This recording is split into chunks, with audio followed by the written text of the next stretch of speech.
Chapter IV, his mother's letter, had been a torture to him, but as regards the chief fact in it, he had felt not one moment's hesitation, even whilst he was reading the letter.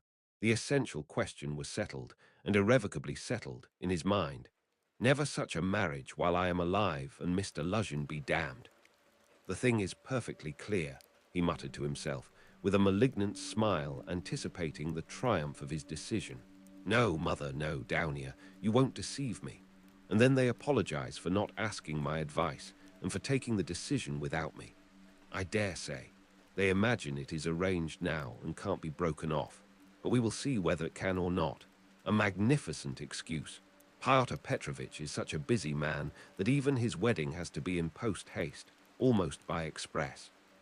No, Downier, I see it all, and I know what you want to say to me. And I know too what you were thinking about when you walked up and down all night, and what your prayers were like before the Holy Mother of Kazan who stands in Mother's bedroom. Bitter is the ascent to Golgotha. HM. So it is finally settled. You have determined to marry a sensible businessman, Avditia Romanovna, one who has a fortune, has already made his fortune, that is so much more solid and impressive. A man who holds 2 government posts and who shares the ideas of our most rising generation, as Mother writes, and who seems to be kind, as Downier herself observes. That seems beats everything, and that very Downier for that very seems is marrying him. Splendid, splendid. But I should like to know why Mother has written to me about our most rising generation, simply as a descriptive touch, or with the idea of prepossessing me in favor of Mr. Lusian. Oh, the cunning of them! I should like to know one thing more. How far they were open with one another that day and night, and all this time since. Was it all put into words, or did both understand that they had the same thing at heart and in their minds, so that there was no need to speak of it aloud, and better not to speak of it? Most likely it was partly like that. From Mother's letter it's evident. He struck her as rude a little, and Mother in her simplicity took her observations to Downier, and she was sure to be vexed and answered her angrily. I should think so. Who would not be angered when it was quite clear, without any naive questions, and when it was understood that it was useless to discuss it? And why does she write to me? Love Downier, Rodia, and she loves you more than herself. Has she a secret conscience prick at sacrificing her daughter to her son? You are our one comfort, you are everything to us. Oh, Mother. His bitterness grew more and more intense, and if he had happened to meet Mr. Lusian at the moment, he might have murdered him. HM. Yes, that's true, he continued, pursuing the whirling ideas that chased each other in his brain. It is true that it needs time and care to get to know a man, but there is no mistake about Mr. Lusian. The chief thing is he is a man of business and seems kind. That was something, wasn't it, to send the bags and big box for them? A kind man, no doubt after that. But his bride and her mother are to drive in a peasant's cart covered with sacking. I know, I have been driven in it. No matter, it is only 90 versts, and then they can travel very comfortably third class for 1,000 versts. Quite right, too. One must cut one's coat according to one's cloth, but what about you, Mr. Lusian? She is your bride, and you must be aware that her mother has to raise money on her pension for the journey. To be sure, it's a matter of business, a partnership for mutual benefit, with equal shares and expenses. Food and drink provided, but pay for your tobacco. The businessman has got the better of them too.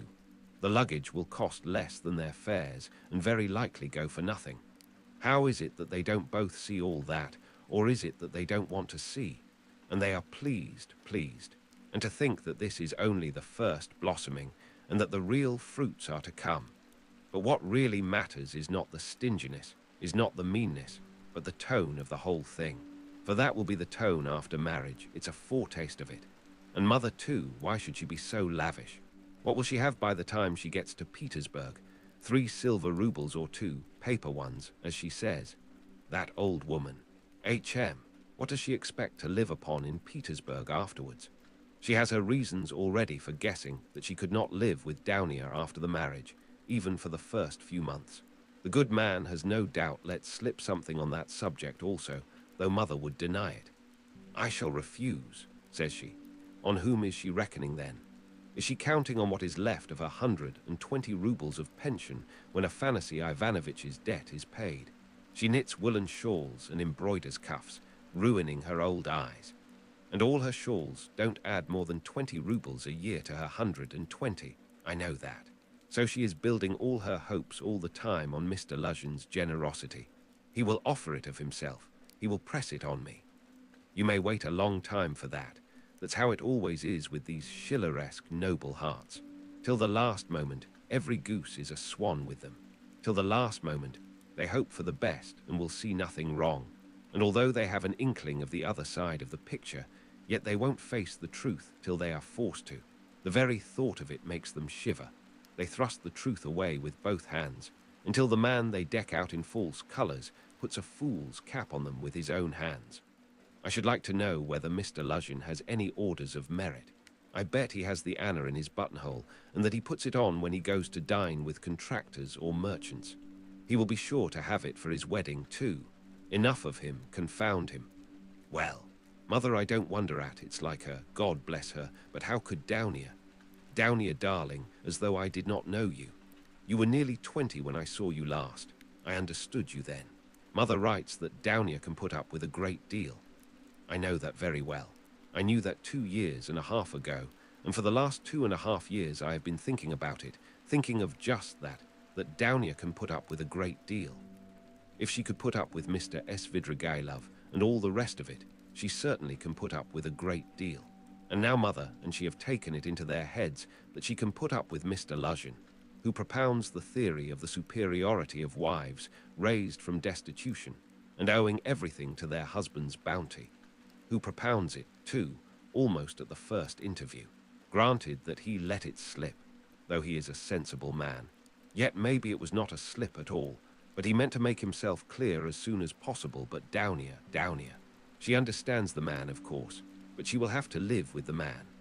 Why? She'd live on black bread and water. She would not sell her soul. She would not barter her moral freedom for comfort. She would not barter it for all Holstein, much less Mr. Luzhin's money. No, Downia was not that sort when I knew her, and she is still the same, of course. Yes, there's no denying, the Svidrigailovs are a bitter pill. It's a bitter thing to spend one's life, a governess in the provinces, for 200 rubles. But I know she would rather be a nigger on a plantation or a let with a German master than degrade her soul and her moral dignity by binding herself forever to a man whom she does not respect and with whom she has nothing in common for her own advantage. And if Mr. Luzhin had been of unalloyed gold or one huge diamond, she would never have consented to become his legal concubine. Why is she consenting then? What's the point of it? What's the answer? It's clear enough.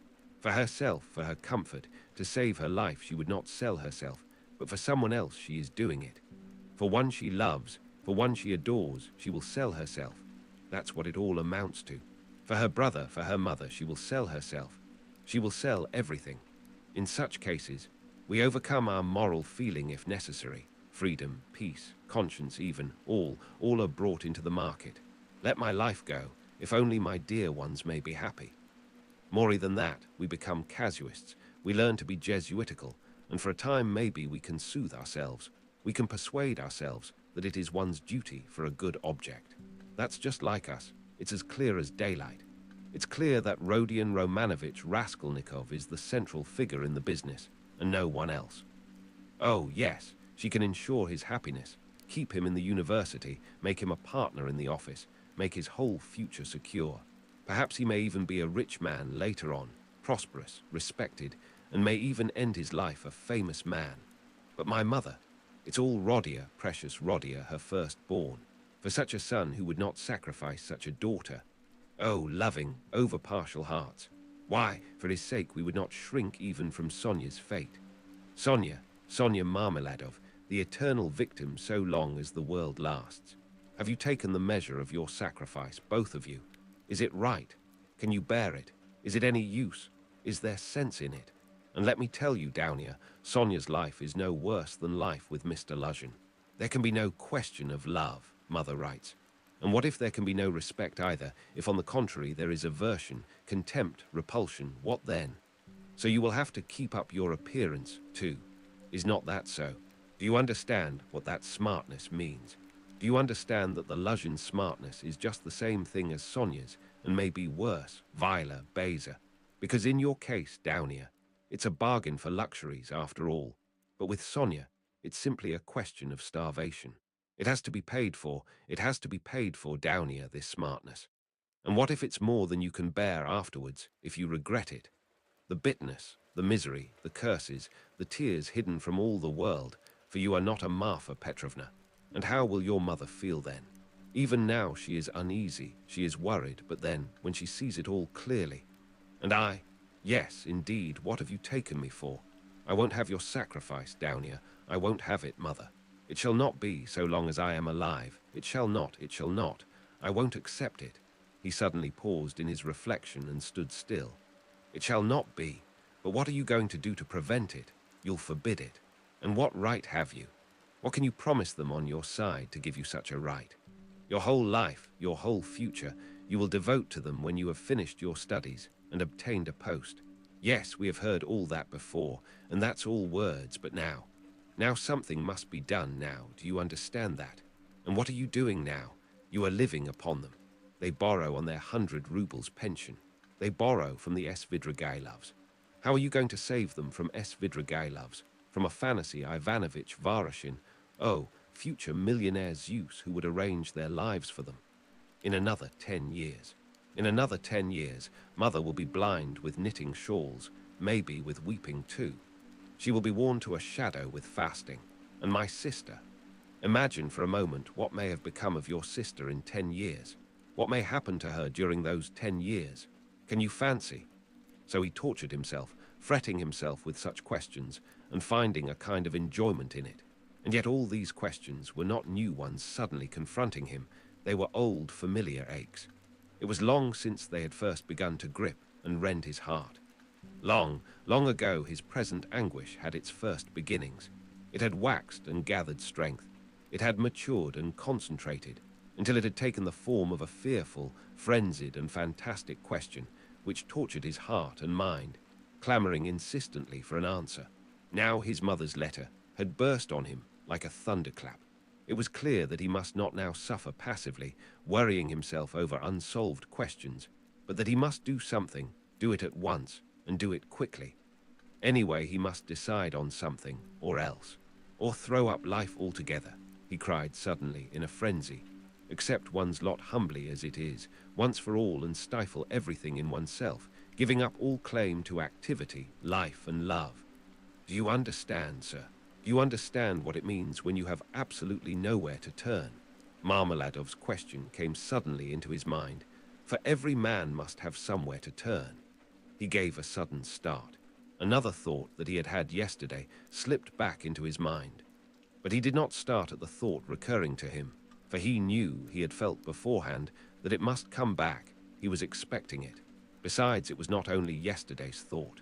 The difference was that a month ago, yesterday even, the thought was a mere dream. But now it appeared not a dream at all. It had taken a new menacing and quite unfamiliar shape, and he suddenly became aware of this himself.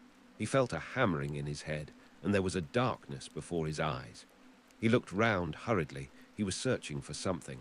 He wanted to sit down and was looking for a seat. He was walking along the quay, boulevard. There was a seat about 100 paces in front of him. He walked towards it as fast he could. But on the way he met with a little adventure which absorbed all his attention. Looking for the seat, he had noticed a woman walking some 20 paces in front of him. But at first he took no more notice of her than of other objects that crossed his path. It had happened to him many times going home not to notice the road by which he was going, and he was accustomed to walk like that. But there was at first sight something so strange about the woman in front of him that gradually his attention was riveted upon her, at first reluctantly, and as it were, resentfully, and then more and more intently. He felt a sudden desire to find out what it was that was so strange about the woman. In the first place, she appeared to be a girl quite young, and she was walking in the great heat bareheaded and with no parasol or gloves, waving her arms about in an absurd way. She had on a dress of some light silky material, but put on strangely awry, not properly hooked up, and torn open at the top of the skirt, close to the waist. A great piece was rent and hanging loose. A little kerchief was flung about her bare throat, but lay slanting on one side. The girl was walking unsteadily, too, stumbling and staggering from side to side. She drew Raskolnikov's whole attention at last. He overtook the girl at the seat, but on reaching it, she dropped down on it, in the corner. She let her head sink on the back of the seat and closed her eyes, apparently in extreme exhaustion. Looking at her closely, he saw at once that she was completely drunk. It was a strange and shocking sight. He could hardly believe that he was not mistaken. He saw before him the face of a quite young, fair-haired girl, 16, perhaps not more than 15 years old, pretty little face, but flushed and heavy-looking, and as it were, swollen. The girl seemed hardly to know what she was doing. She crossed one leg over the other, lifting it indecorously, and showed every sign of being unconscious that she was in the street. Raskolnikov did not sit down, but he felt unwilling to leave her and stood facing her in perplexity. This boulevard was never much frequented, and now, at 2 o'clock in the stifling heat, it was quite deserted. And yet on the further side of the boulevard, about 15 paces away, a gentleman was standing on the edge of the pavement. He, too, would apparently have liked to approach the girl with some object of his own.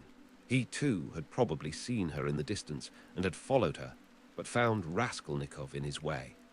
He looked angrily at him, though he tried to escape his notice, and stood impatiently biding his time till the unwelcome man in rags should have moved away. His intentions were unmistakable.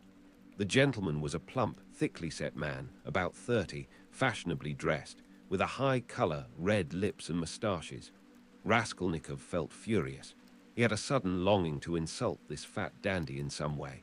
He left the girl for a moment and walked towards the gentleman. "Hey, U.S. Vidragilov, what do you want here?" he shouted, clenching his fists and laughing, spluttering with rage. "What do you mean?" the gentleman asked sternly, scowling in haughty astonishment. "Get away, that's what I mean." "How dare you, you low fellow?" He raised his cane. Raskolnikov rushed at him with his fists, without reflecting that the stout gentleman was a match for two men like himself. But at that instant, someone seized him from behind, and a police constable stood between them.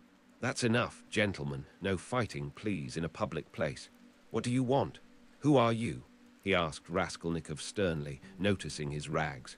Raskolnikov looked at him intently. He had a straightforward, sensible, soldierly face, with grey moustaches and whiskers. "You are just the man I want," Raskolnikov cried, catching at his arm. "I am a student, Raskolnikov. You may as well know that too," he added, addressing the gentleman. "Come along, I have something to show you." And taking the policeman by the hand, he drew him towards the seat. "Look here, hopelessly drunk, and she has just come down the boulevard. There is no telling who and what she is. She does not look like a professional. It's more likely she has been given drink and deceived somewhere. For the first time. You understand? And they've put her out into the street like that. Look at the way her dress is torn and the way it has been put on. She has been dressed by somebody. She has not dressed herself, and dressed by unpracticed hands, by a man's hands. That's evident. And now look there. I don't know that dandy with whom I was going to fight. I see him for the first time, but he, too, has seen her on the road, just now, drunk, not knowing what she is doing. And now he is very eager to get hold of her, to get her away somewhere while she is in this state. That's certain, believe me, I am not wrong. I saw him myself watching her and following her, but I prevented him, and he is just waiting for me to go away. Now he has walked away a little, and is standing still, pretending to make a cigarette. Think how can we keep her out of his hands, and how are we to get her home? The policeman saw it all in a flash. The stout gentleman was easy to understand. He turned to consider the girl. The policeman bent over to examine her more closely, and his face worked with genuine compassion. "Ah, what a pity," he said, shaking his head. "Why, she is quite a child. She has been deceived, you can see that at once. Listen, lady," he began, addressing her. "Where do you live?" The girl opened her weary and sleepy-looking eyes, gazed blankly at the speaker, and waved her hand. "Here," said Raskolnikov, feeling in his pocket and finding 20 kopecks. "Here, call a cab and tell him to drive her to her address. The only thing is to find out her address." Missy," the policeman began again, taking the money.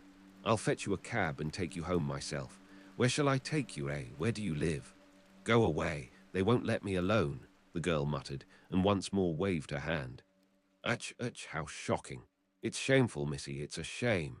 He shook his head again, shocked, sympathetic, and indignant. It's a difficult job, the policeman said to Raskolnikov, and as he did so, he looked him up and down in a rapid glance.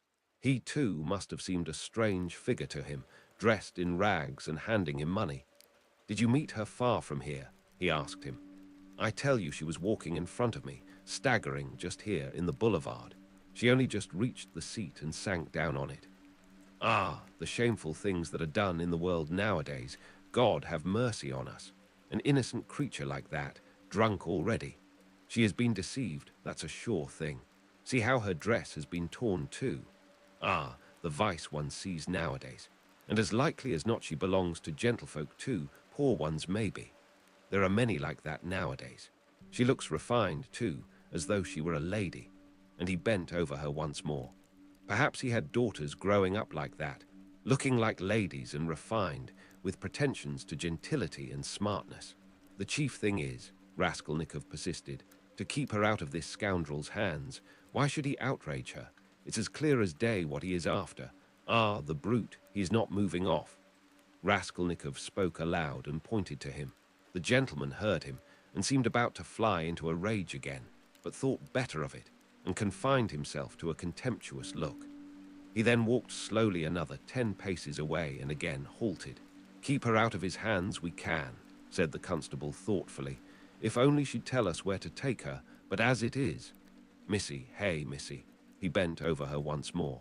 She opened her eyes fully all of a sudden, looked at him intently as though realizing something, got up from the seat and walked away in the direction from which she had come. Oh, shameful wretches, they won't let me alone, she said, waving her hand again. She walked quickly, though staggering as before. The dandy followed her, but along another avenue, keeping his eye on her. Don't be anxious, I won't let him have her, the policeman said resolutely, and he set off after them. Ah, the vice one sees nowadays, he repeated aloud, sighing. At that moment something seemed to sting Raskolnikov. In an instant, a complete revulsion of feeling came over him. Hey, here, he shouted after the policeman.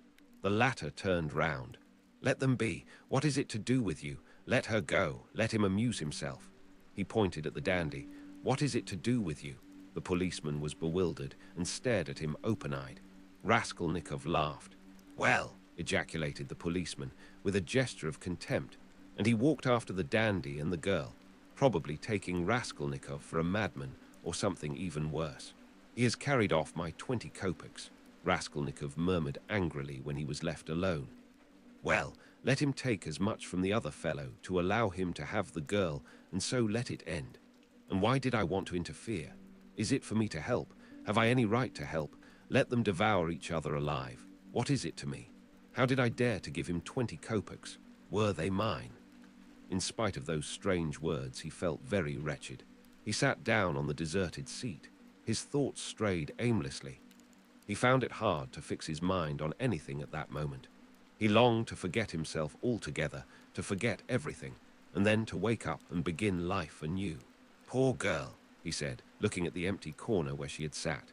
She will come to herself and weep, and then her mother will find out. She will give her a beating, a horrible, shameful beating, and then maybe turn her out of doors. And even if she does not, the Daria Francevnas will get wind of it, and the girl will soon be slipping out on the sly here and there. Then there will be the hospital directly. That's always the luck of those girls with respectable mothers who go wrong on the sly, and then again the hospital, drink, the taverns, and more hospital in 2 or 3 years, a wreck, and her life over at 18 or 19. Have not I seen cases like that? And how have they been brought to it? Why, they've all come to it like that. But what does it matter? That's as it should be, they tell us. A certain percentage, they tell us, must every year go. That way. To the devil, I suppose, so that the rest may remain chaste and not be interfered with. A percentage. What splendid words they have. They are so scientific, so consolatory. Once you've said percentage, there's nothing more to worry about. If we had any other word, maybe we might feel more uneasy.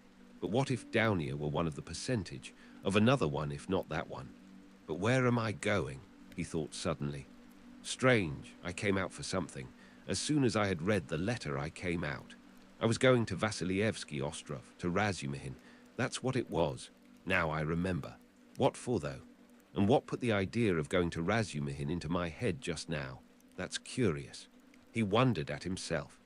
Razumihin was one of his old comrades at the university. It was remarkable that Raskolnikov had hardly any friends at the university. He kept aloof from everyone, went to see no one, and did not welcome anyone who came to see him, and indeed everyone soon gave him up. He took no part in the students' gatherings, amusements, or conversations. He worked with great intensity without sparing himself, and he was respected for this, but no one liked him. He was very poor, and there was a sort of haughty pride and reserve about him, as though he were keeping something to himself. He seemed to some of his comrades to look down upon them all as children, as though he were superior in development, knowledge, and convictions, as though their beliefs and interests were beneath him. With Razumihin he had got on, or, at least, he was more unreserved and communicative with him. Indeed, it was impossible to be on any other terms with Razumihin.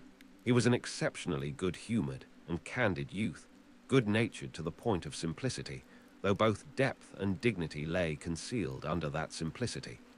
The better of his comrades understood this, and all were fond of him. He was extremely intelligent, though he was certainly rather a simpleton at times. He was of striking appearance, tall, thin, black-haired, and always badly shaved.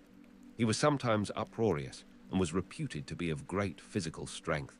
One night, when out in a festive company, he had with one blow laid a gigantic policeman on his back. There was no limit to his drinking powers, but he could abstain from drink altogether. He sometimes went too far in his pranks, but he could do without pranks altogether. Another thing striking about Razumihin, no failure distressed him, and it seemed as though no unfavorable circumstances could crush him. He could lodge anywhere, and bear the extremes of cold and hunger. He was very poor, and kept himself entirely on what he could earn by work of one sort or another. He knew of no end of resources by which to earn money. He spent one whole winter without lighting his stove, and used to declare that he liked it better, because one slept more soundly in the cold. For the present he, too, had been obliged to give up the university, but it was only for a time, and he was working with all his might to save enough to return to his studies again. Raskolnikov had not been to see him for the last 4 months, and Razumihin did not even know his address. About 2 months before, they had met in the street, but Raskolnikov had turned away and even crossed to the other side that he might not be observed. And though Razumihin noticed him, he passed him by, as he did not want to annoy him.